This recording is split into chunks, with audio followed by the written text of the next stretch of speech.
Alright, I had to send the Ruger off back to Ruger to get it repaired, the 44 Magnum. We're going to test it out, make sure everything's good to go, and I'll explain it later in the video. Here we go.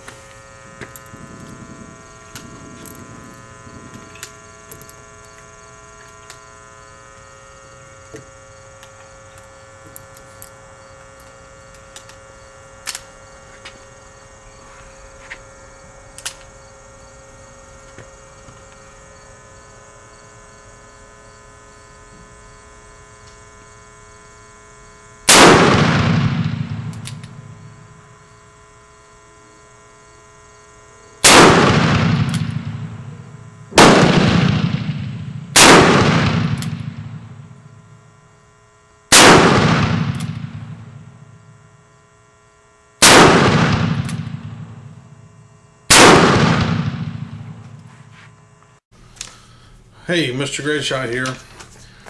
Today's video is going to be regarding my Ruger Super Redhawk 44 Magnum. Now, I did a video a while back about it. I told you I had trouble with it locking and whatnot, and I traded a gun for this. And when you get a used gun from time to time, it may seem all perfect and it like it works, and then when you actually go and start messing with it and shooting it, then you find out it might have some issues. This is one of those rare occasions where this one had some issues. Okay, I sent it back to Ruger. Ruger was excellent. They had UPS. All I had to do was box it up. They sent UPS to pick it up, and they labeled it. And 8 days later, I received my firearm back. What they had to do to it, here, let me see here. There you guys go. Okay, there is what they did. Okay, they replaced the front latch, replaced the center pin rod and spring, and repaired the cylinder release button and repaired the pawl.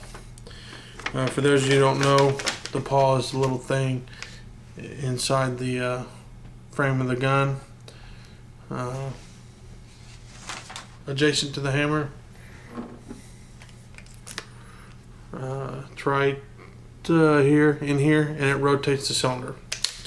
Okay, what was happening was, see, it's not loaded. There you go.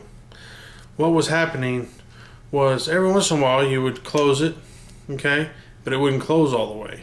There was something definitely going on with that, and it would be real tough to cock it back and whatnot, and it wouldn't latch all the time all the way back. And I noticed that if you played with the plunger and snapped it and beat it, the gun would go back into place, or the cylinder would go back into place just perfect. Anyways, I called Ruger, and of course they fixed it. We went and shot it today. It was excellent. There's some video. Normally I shoot a lot better than that, but I was excited to get it, and so we just ripped off a few rounds with it. Later on in the day, I ended up shooting it at 50 yards. And my first group, man, was terrible at 50 yards with open sights with this thing. I mean, way to the right. And, like, when I mean way to the right, I mean way to the right. Like 8 inches right.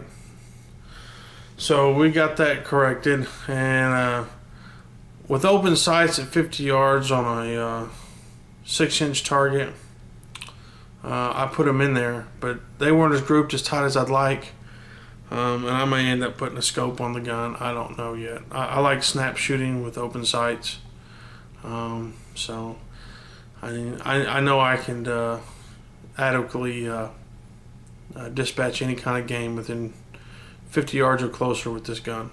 But I'm gonna play around with it and see what we can get. But when 44 mag ammo is where I get it at, it's basically $34 a box. You have to use playing around lightly.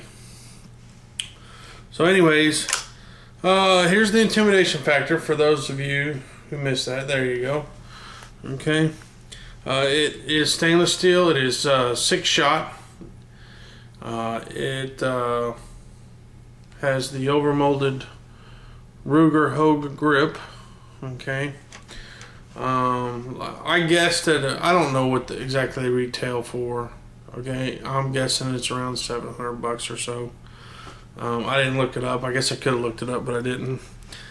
But like I said in an earlier video, I did trade an AK-47 for it, a Yugoslavian underfolder. You know, they wanted the AK, and I originally wanted a 44 Magnum, so we're both happy. Anyways, I do notice though that when you're shooting a 44 Magnum, they get dirty. I mean, dirty. I mean, I shot 40 rounds through this today, and it got dirty. And it was Winchester 44 mag white box, 240 grain jacketed soft point. You know, brass cased, but it was dirty. It took me about an hour to clean it up. Anyways, I just wanted to point that out. There's some video, of course, of us shooting it, and I'm really pleased with it. If you guys have any thoughts on anything, please leave a comment. This is Mr. Great Shot saying, treat your fellow man the way you want to be treated. Remember, people, guns don't go off by themselves. Later.